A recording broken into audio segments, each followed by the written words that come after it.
so there were several projects that we could have gone forward for our first feature film. But the reason I went for Kickoff because I knew it was done. I had everything. This is a project that had everything.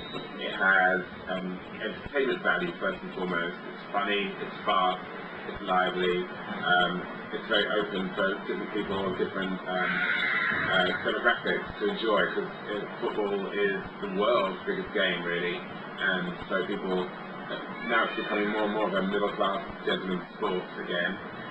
You have that whole demographic from the working class to the upper class, and every country, including America now, which was the most resistant country to football, is football crazy.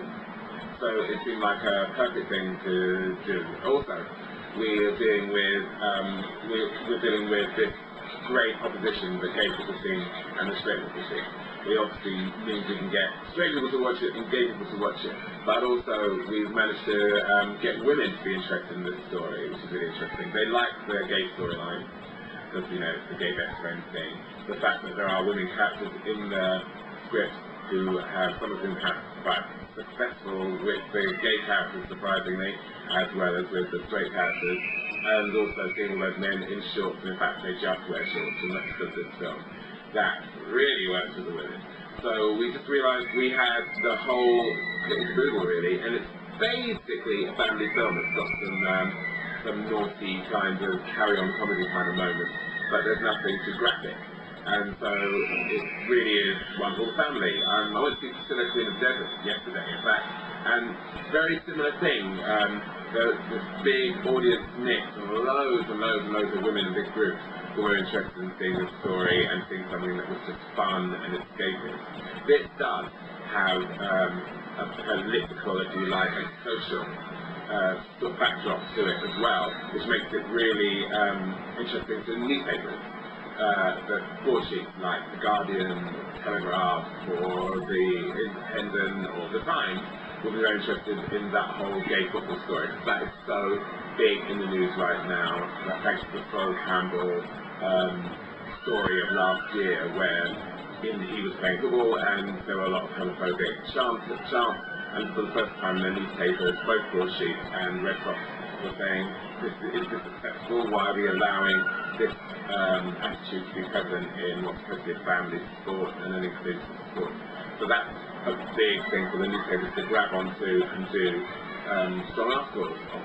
There are increasing movements in the FA and in the government circles and in social circles to bear down on this issue.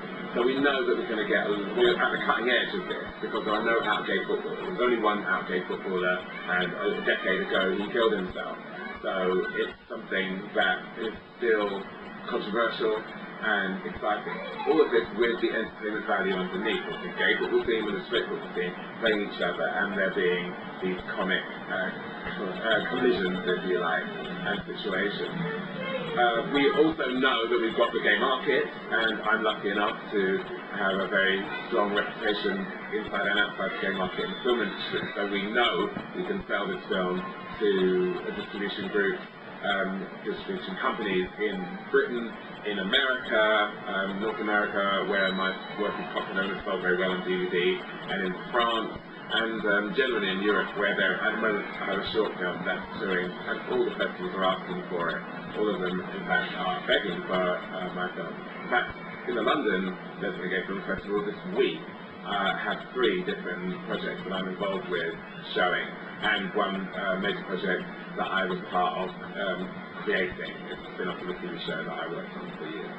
So, we know we have that core market, so at the kind of budget that we're talking about, we can just make our money back. All the film festivals will show it, the gay ones and the straight ones, like the London Film Festival, the Toronto Film Festival, the festivals that I have already had films in, basically, and will fast track us for consideration, and I imagine to be shown and hopefully in competition.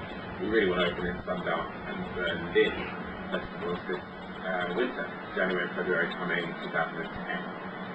So we have that bedrock, but also I think this film can sell to main distributors, and it's got It's got sex appeal, it's got comedy, it's got drama, it's got tension, and it's got sport.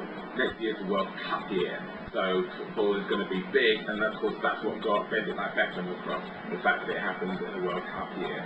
And there'll be the usual controversies at that time over which city footballer is gay, mentioning no names, and there'll be the controversies about those footballers, and we'll be a part of that in a fun way. And hopefully it may make it easier for some footballers who are yearning to kind of speak up.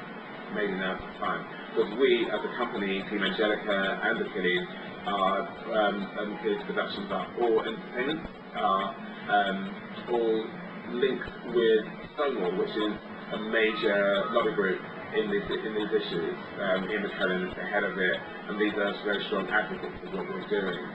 So I feel like we can get lots of attention, lots of media attention, lots of public attention, and lots of entertainment industry and attention on J7k6t3.